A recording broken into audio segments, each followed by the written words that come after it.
Yo tout le monde, bienvenue sur la chaîne de Le Max. On est content de se retrouver pour l'épisode 6, Opération d'éradication à Sagamihara, à l'aube.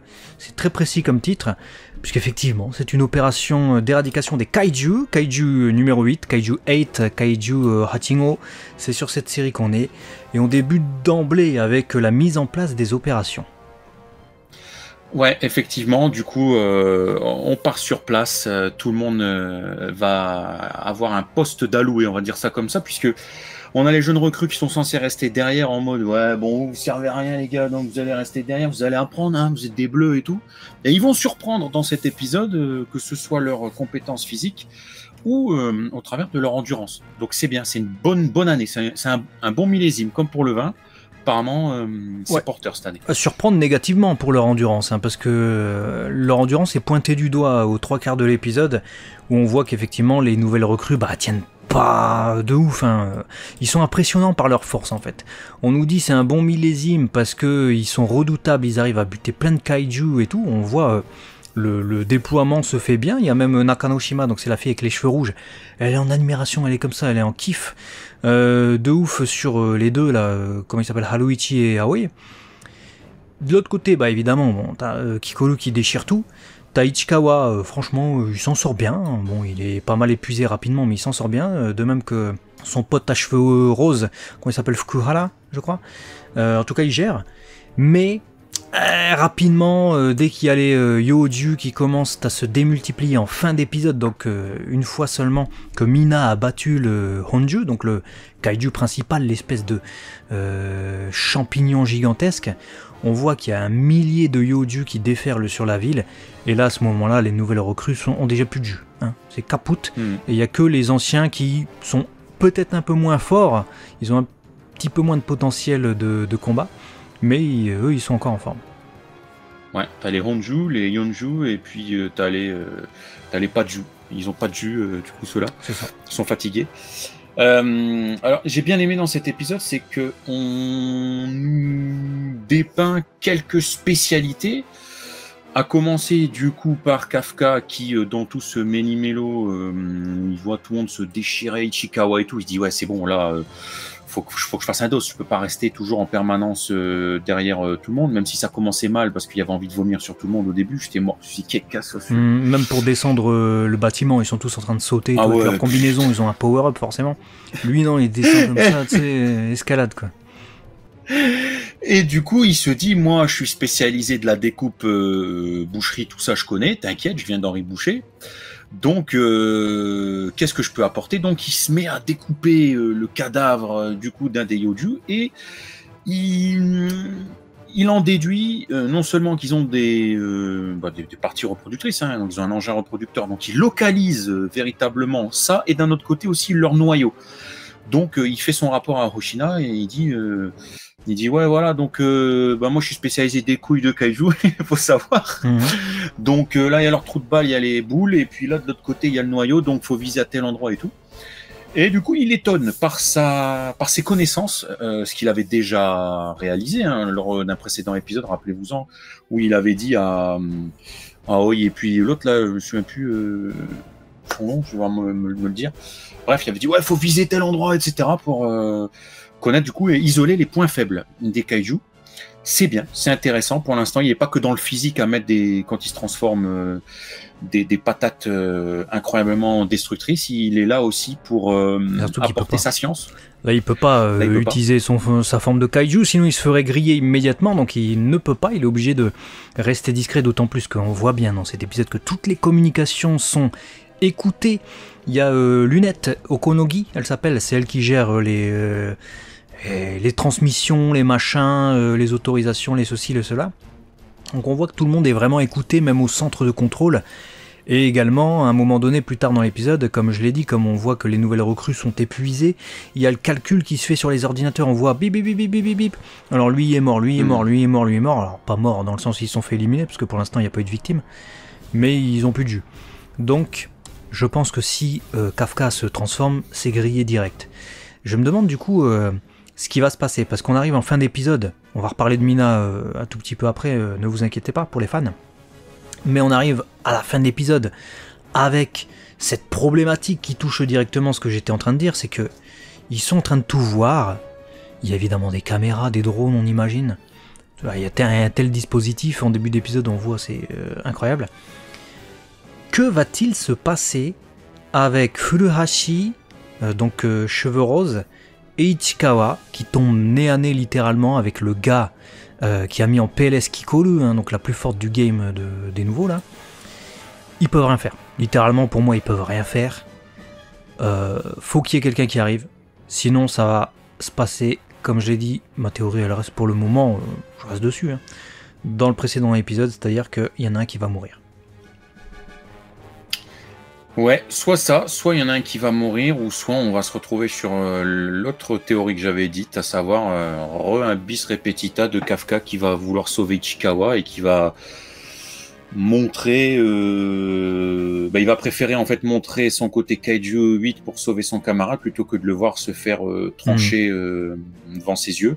Après là, il découpe grand âme peut-être de Hoshina et là juste il découpe des couilles. Hein. Donc là il découpe des couilles. Est-ce qu'ils sont dans le même secteur? Parce que c'est ça la question, tu vois.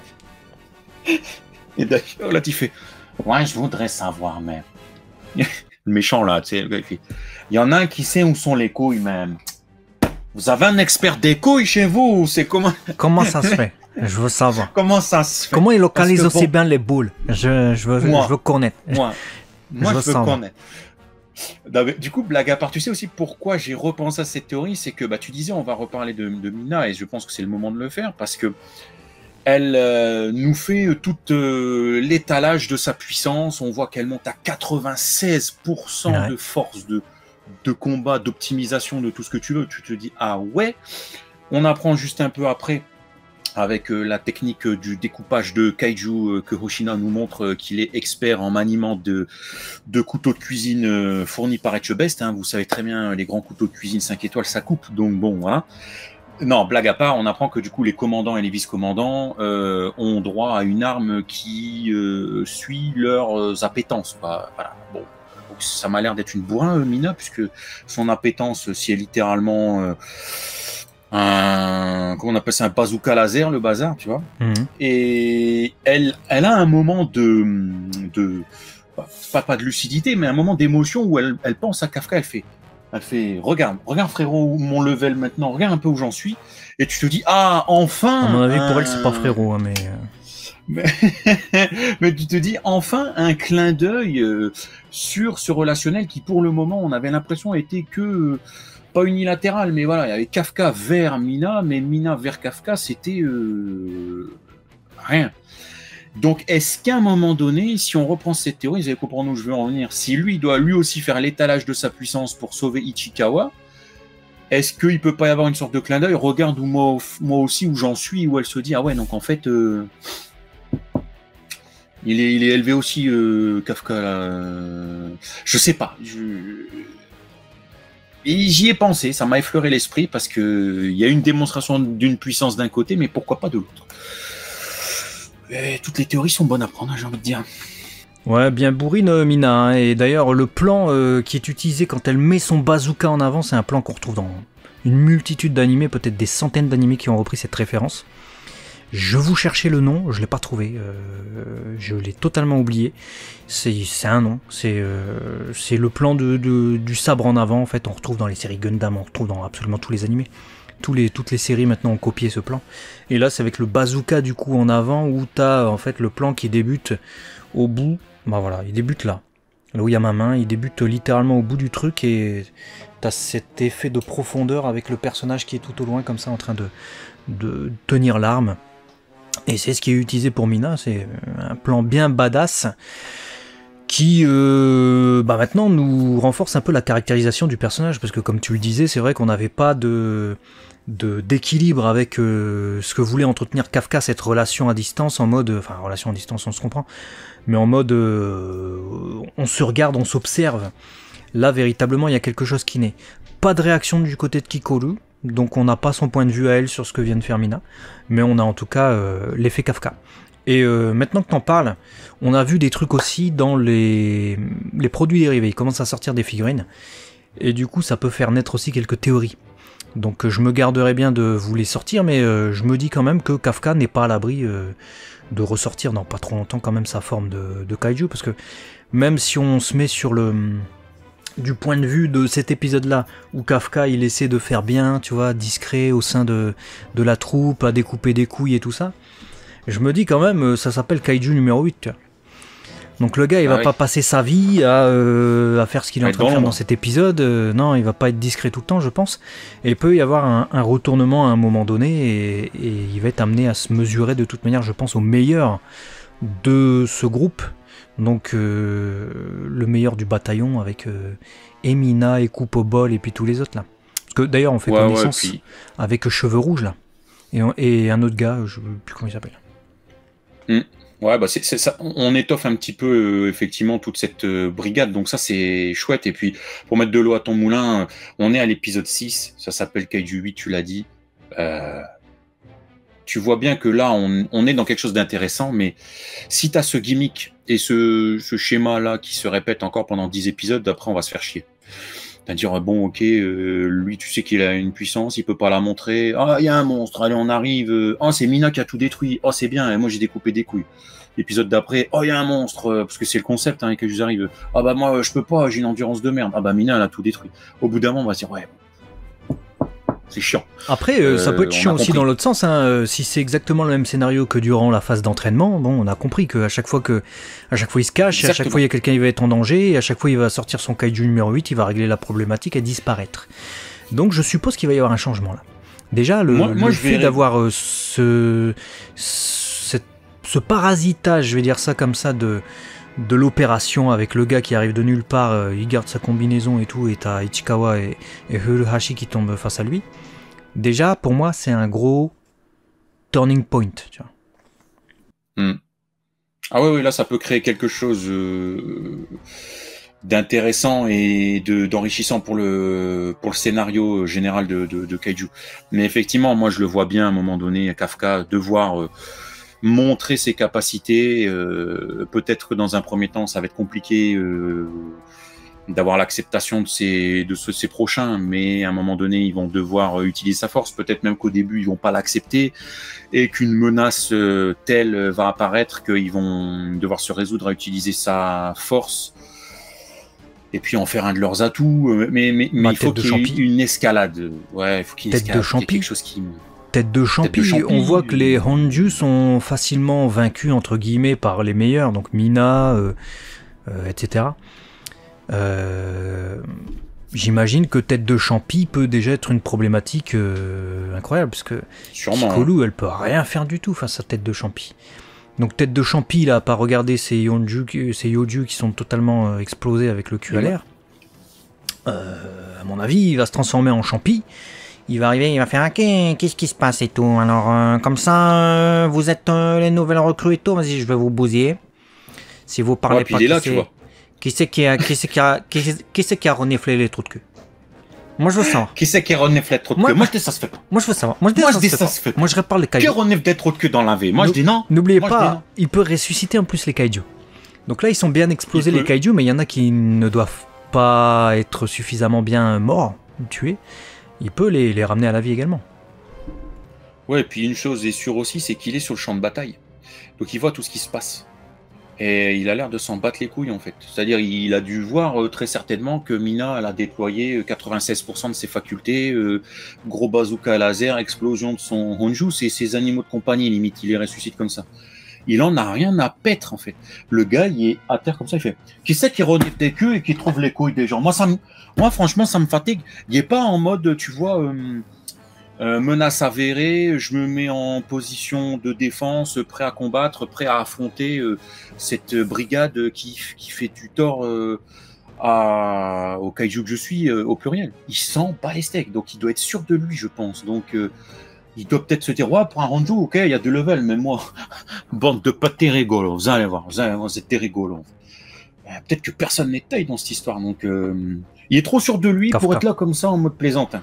Moi je dis, il peut y avoir un beau duel entre lui et Kafka, et ça c'est écrit d'avance hein, pour moi. C'est le duel peut-être même qui peut faire pencher la balance et faire accepter Kafka aux yeux de la brigade, tu vois. Parce que s'il le voit en train d'affronter, il voit un bon kaiju affronter un mauvais kaiju, bon, là pour le coup c'est pas du tout comme le bon et le mauvais chasseur, là il y a vraiment une différence. Et tu vois le truc, tu te dis ah ouais, il y en a un il tente de nous défendre, surtout si puis il est pas trop con, protéger je sais pas qui. Imagine, y a son père qui est capable de rivaliser, ou au pire que Mina.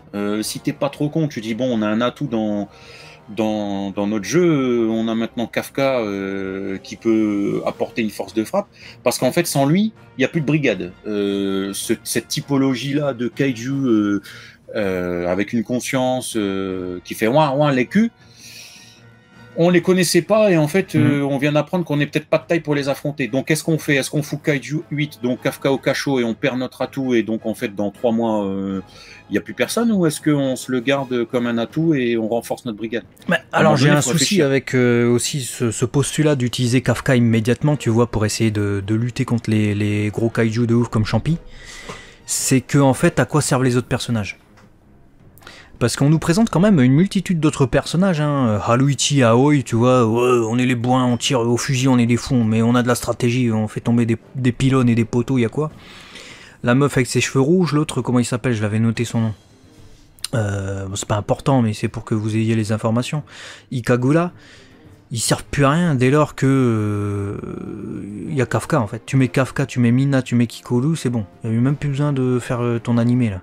Si tu mets Kupobol, qui met des coups de couteau à la limite dans des dans des kaiju, mais t'as même plus l'évolution d'Ichikawa qui est intéressante. Si t'as déjà des levels de ouf, tu vois. Donc il faut faire un truc avec Kafka. Faut des garde-fous, soit peut-être on va apprendre que sa transformation en Kaiju 8 est limitée dans le temps, j'en sais rien, là il l'a utilisé qu'à court terme à chaque fois, mais peut-être que ça requiert une telle puissance ou énergie, il peut se transformer comme ça que une minute, je dis n'importe quoi, tu vas mettre une contrainte faisant que, bah oui, c'est un atout, mais il peut pas l'utiliser comme ça en mode y a quoi, je suis One Punch Man du game, et puis de toute façon, qu'importe l'ennemi qui est devant moi, on a besoin de personne d'autre que moi. Ouais. Faut mettre des garde-fous, faut l'handicaper un peu, Kafka, parce que là, actuellement, il est cheaté, donc ça va passer soit par une réduction de son pouvoir avec des contraintes, soit par une montée crescendo de la puissance des kaiju en face. Et on va apprendre que les mecs comme celui qui a une conscience, en fait, il n'y en a pas qu'un, mais il y en a des dizaines, voire des centaines c'est sûr. sous terre. Et là, on va se dire, ok, on a un Kaiju 8 qui est Kafka, mais il ne peut pas prendre les 100 en même temps. Et donc, va y avoir nécessité de faire monter en compétence certaines personnes. Et je me suis même posé la question, on a Kaiju 8, mais qui ne nous dit pas qu'on puisse pas avoir demain un Ichikawa qui devient un Kaiju 9, un Kaiju 10, ils vont dans le repère, il y a une vieille mouche-top qui fait « Lui, je l'aime bien, je trouve, il y a un potentiel, je vais pisser dans sa bouche. » Et puis, bingo, non, mais tu vois, je me dis que ça peut aider le développement ça peut, mais ça niquerait un peu le truc, je trouve. Parce que Ichikawa, t'as quand même Kupobol qui nous dit qu'il a du potentiel, donc c'est intéressant pour l'instant à l'échelle actuelle. Si on fout pas toutes les têtes de Champi qui déboulent d'un seul coup, c'est intéressant de voir l'évolution de ce Ichikawa qui pourrait dépasser, on nous dit les limites, c'est genre ils ont 20-30% de potentiel de combat, et généralement ils évoluent pas trop dans leur carrière, là où ils sentent quand même une évolution possible avec ce personnage d'Ichikawa. Donc il y a un truc à faire à son niveau humain, il peut arriver à un niveau surhumain, dans des mangas c'est vu. Mais si tu le transformes en kaiju, en fait, tu mets juste le duo, en fait. Voilà, c'est ça. Qu'est-ce que tu t'emmerdes? Mais juste le duo, en fait. Mais juste numéro 8 et puis numéro 9, là, ça sera. Allez hop. Et puis c'est bon. Faudrait que ça vienne dans un moment de désespoir, quoi. Vraiment, genre, tout est fini. Limite, même Kafka y est au sol parce qu'il a affronté. Et en fait, ils sont pas de taille. Et dans un moment.